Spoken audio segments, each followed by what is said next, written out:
C'est les révélations du New York Times. Il y a quelques jours, le New York Times, avec le Washington Post, c'est l'un des deux plus grands journaux des États-Unis d'Amérique.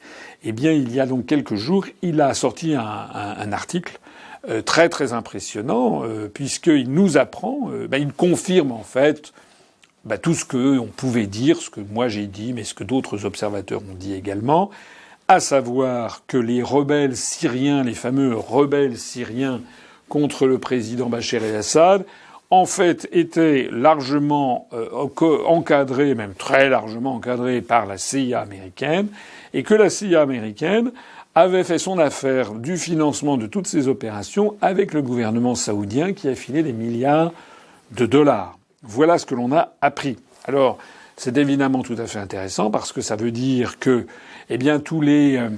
tous ceux qui veulent empêcher les Français de réfléchir, tous ceux qui veulent les intimider, toujours par la même histoire, conspirationnisme, complotisme, etc.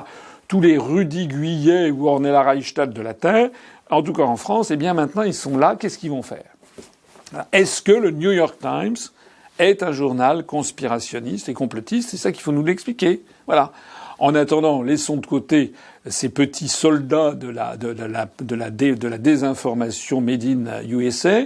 En réalité, les informations maintenant s'imposent. On a compris que, en fait, cette guerre qui a été menée contre Bachar el-Assad, je ne dis pas que Bachar el-Assad est approuvé par 100% de sa population.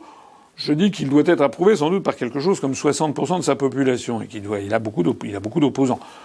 Mais Monsieur Hollande, lui, il y a plus de 80% des gens qui ne peuvent plus le voir en peinture. Bon, en attendant, c'est une manœuvre de déstabilisation qui avait bien été lancée par les États-Unis, financée par l'Arabie saoudite.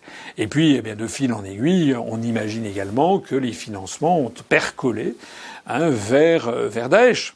Parce que parmi les rebelles syriens, il y en a qui paraît-il s'opposent à Daesh, il y en a qui ont parti liés avec Daesh.